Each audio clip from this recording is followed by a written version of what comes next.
Hey, welcome back, everybody. We're continuing our Christmas journey, or starting it for the first time, because I don't know when these are going to come out. So right now, it's much earlier. It's like let's say June.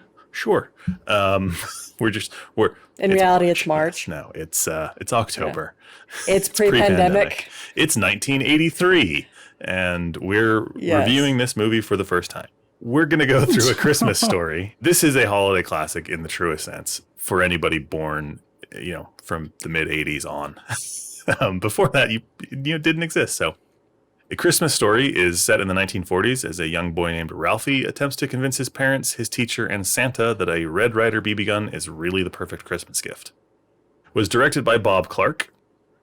Was written by Sean Shepard, based on his novel, as well as Lee Brown and Bob Clark also helped with the screenplay. So it stars Peter Billingsley, Melinda Dillon, Darren McGavin, Scott Schwartz. Sean Shepard is the voice of the adult Ralphie. Zack Ward, who is one of my favorite actors. He plays Scut Farkas, the one of the town bullies, which was an interesting journey for me when I realized who he was after having watched the TV series Titus, where he plays Christopher Titus's idiot brother. Oddly enough, like, this has a fairly low Metacritic score. I'm actually kind of surprised by this. It's 77%, so kind of strange for as much as this movie is on TV. I'm pretty sure TNT or one of those cable channels plays it 24 hours a day from Thanksgiving through Christmas. So maybe that's why people have started downvoting it. It's because they've seen it too many times. Yeah. So what'd you guys think? First question. If you had to guess, how many times have you seen this movie? Monkey Feathers. All the way through, probably 3 or 4 times, but sporadically throughout the time that it's been playing on TV. Or I remember one year in high school where I had a Spanish teacher who, instead of wanting to teach an actual class, Just the day before Christmas break, he just plopped on A Christmas Story, but put Spanish. it in Spanish, and so we watched That's it in probably a great way to learn Spanish. a language because So you know all the quotes, so you can make the connection between. so I think sporadically throughout the time that it's been made and the time that I have watched it, probably 40 times, just scenes here and there. So yeah, it's a movie that does play a lot around the Christmas time, and sometimes it becomes very iconic with a lot of scenes, like the leg The leg lamp, lamp, the fragile. fragile, It's one of the more quoted ones in my life. and it's very, whether or not I'll say this, whether or not you've seen it, I will say that someone at some point in your life has quoted this movie without you realizing it, because it is just a very quotable movie. So I feel very nostalgic about it. I don't know if I would necessarily classify it as a good movie, but it's very nostalgic and it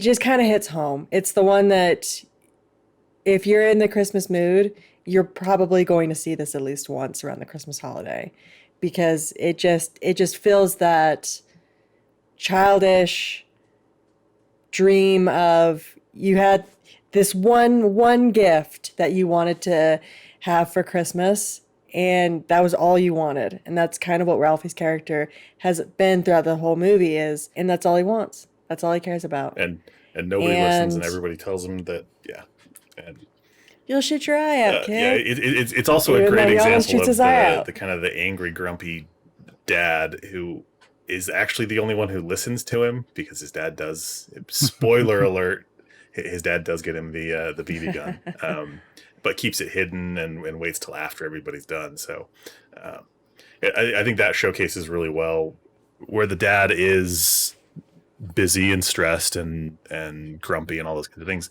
but does actually care and does have a more of a redemptive arc throughout. Whereas other ones, it's just like, oh, now I'm good. There you go. So One of the things that I did enjoy about this movie, and I like what they did, which is the narration, because it felt very much like an adult Ralphie telling his children about the time when he was a little kid and he wanted this gift, and it felt very much like a story, which is very much what the movie is it's a Christmas story. And so I really enjoyed that part of it. So I really enjoyed how that was portrayed. Yeah, and it's kind of just like a series of situations in his childhood, and that's kind of how, as it unfolds, that's kind of how we see it. And so it is kind of just a reflection back, and they portray that through the narration. Yeah. But then even within that narration, he has Narration. dreams in the narration. Fantasies. And Really, this is the prequel to Inception. Yeah. So yeah, Nugget, I'm sure you've seen this one a lot as well. Care to guess? Yes. Just offhand, I would say probably more than 10 times. Yeah. It would definitely be one that would play on a continuous loop some Christmases, because that's how it was on TV. Yeah. So yeah, I've seen it multiple times. There's definitely a lot of nostalgia around it for me. And the one thing that it's set to be a specific time period, because like, just if you don't know when it was released and you watch it, like, you're going to have a hard time guessing that it was like made in the 80s. Yeah. Because of anything about it. And so I think that speaks credit to how well it was done, because it's set to be like in the 40s, and I think it really much feels that way. It's basically just a series of like memorable scenes in this kid's childhood that I see him as remembering, as standing out, at least to a point that it is memorable. Well, right? And they stand out the way that the memories for a kid stand out. And that's where the narration really plays to, is this is how he's remembering these things. Like the dogs running through the house, eating the turkey, right? That's probably not how it really happened, but that's how you would remember it as a kid, and tell the stories that hundreds of dogs... way more than any neighbor would have, but as a kid you're going to over exaggerate that. And so it's got that level of whimsy, and it comes across really well, and the narration kind of solidifies you into that tract and helps make it believable as you go along the way. So and the narration was done really well. It's one of the more memorable. I mean, there's a lot of memorable things from that, but that's one of the things that instantly stands out. And I think that's what makes this movie so strong, is that you remember those pieces from the film, and you reference them, like the frigile on the box. Not a Must finger be from France. Like licking the pole. Like, who doesn't remember that one? So I remember that not only from this, but as my family did watch this growing up, we watched it all the time. My amazing older brother actually did that. Even having seen this movie, I believe, went out and got his tongue stuck to the fence post, the chain link fence post in our backyard. That one holds a very special place in my heart, as a memory of my fantastic older brother. Like the little brother's snowsuit, and he can't put his arms down. Just to name a few. I'm going to throw this out there because I found, as I was watching it just recently, the younger brother's laugh is so funny and so contagious to me that every time he started laughing, I started laughing, because it was just that kind of laugh.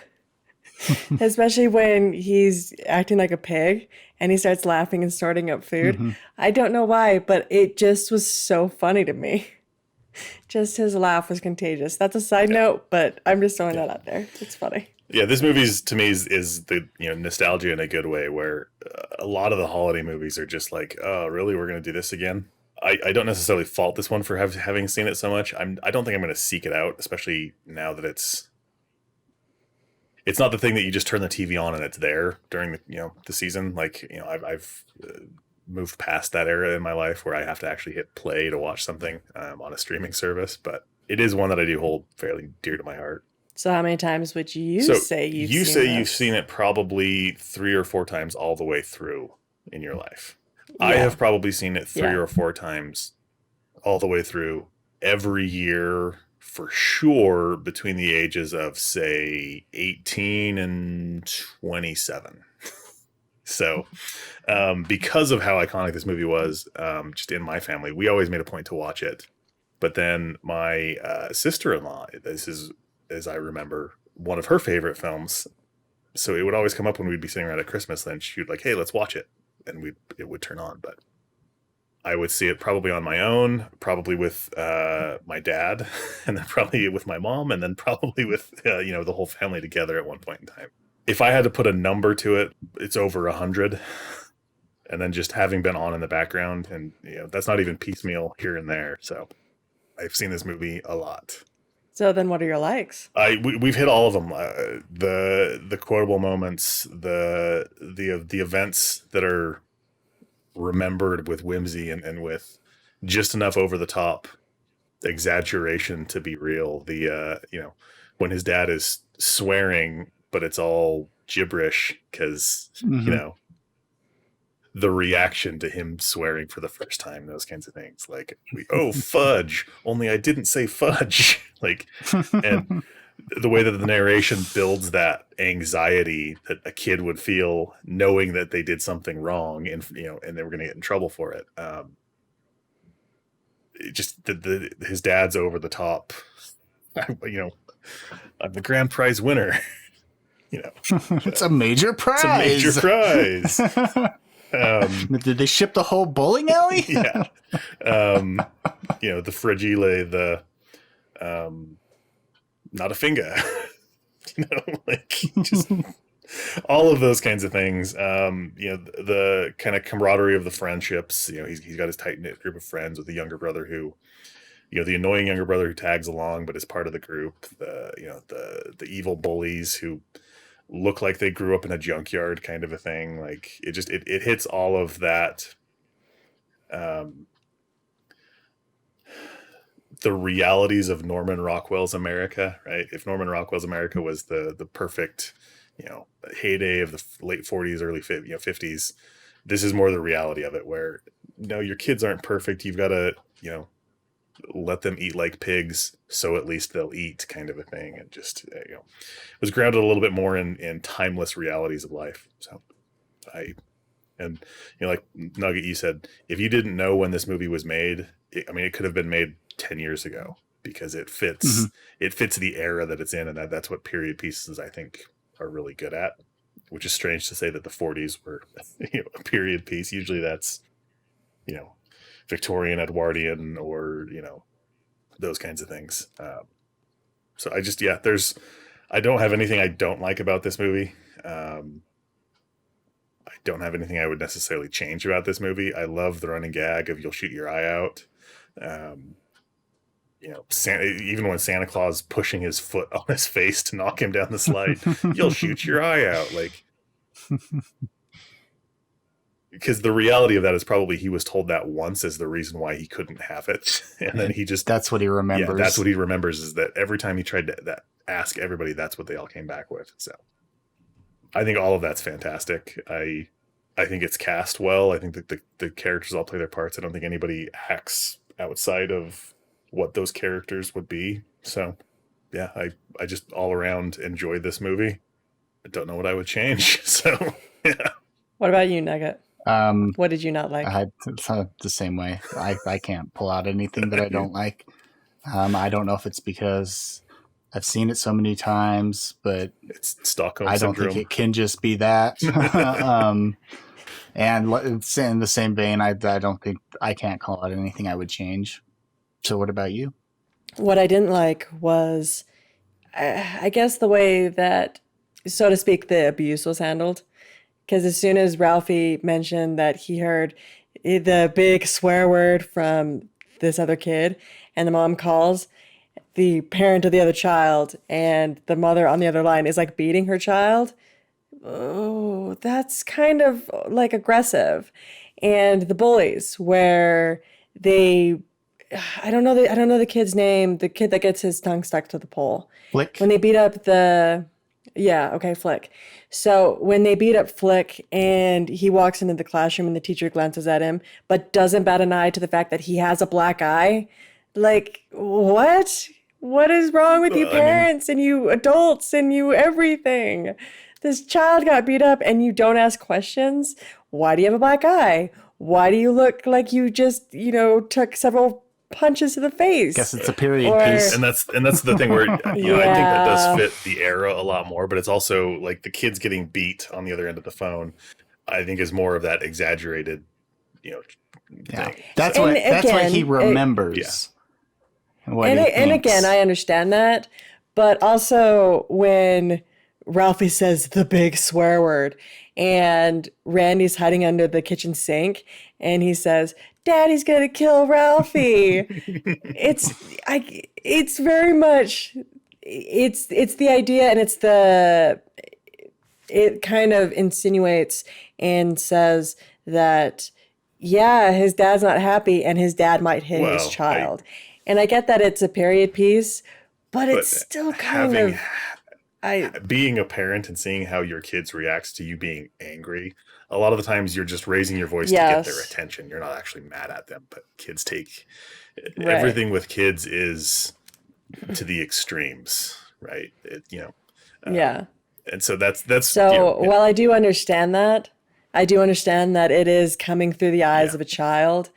It still is kind of the no one bats an eye to the abuse type thing. It's just accepted. So that is something I really didn't like. Well, and it's one of those things to, not to diminish those kinds of things. Like if those things were happening and people really thought that there was an abusive situation going on, they would step up and do something. Like it wouldn't be that, well, I'm not, because if you turn it around with Flick, I'm sure that Flick's perceptions of when Ralphie, had the soap in his mouth was the same way, that I'm sure your parents just, beat you to death and all they did was put soap in his mouth, kind of a thing, It is that it does very much come across to me as more of those exaggerations rather than this is actually an abusive, it's not to the moon Alice kind of a thing where it's like, hey, we're going to make fun of spousal abuse. This is a kid over exaggerating the parents being strict. Yeah. And the one thing that's interesting about this film is a lot of it is very much over the top, but it doesn't come across as being over the top in most of the scenes.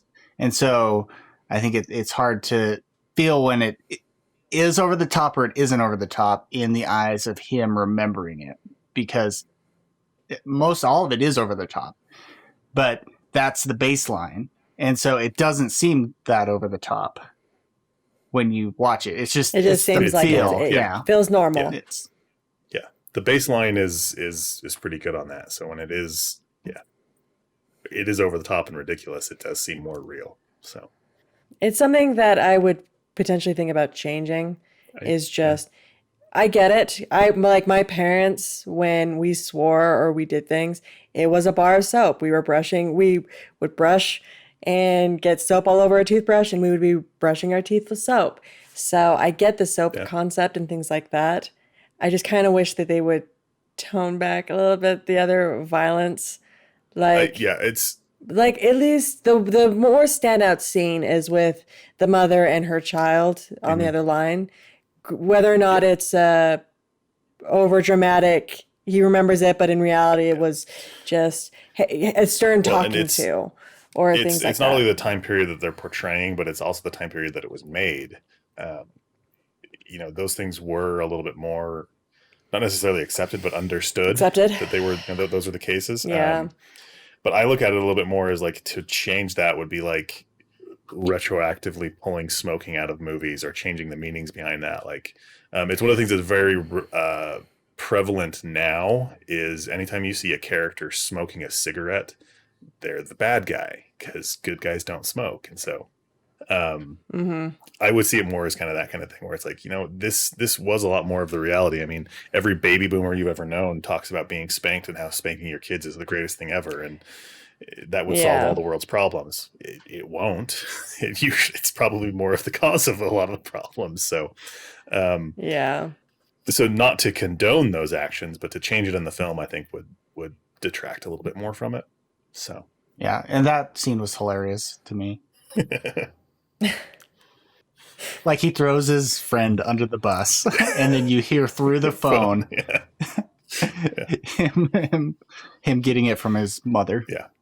Like I said, I don't condone the violence. I just, in the context of the film, I think it's very applicable and helps build the story and add to the story and the characters and that. So it's kind of rare for a movie we've all seen a million times to talk fondly of it. It seems like usually it's like, oh, I've seen this 1,000 times. I don't ever want to see it again.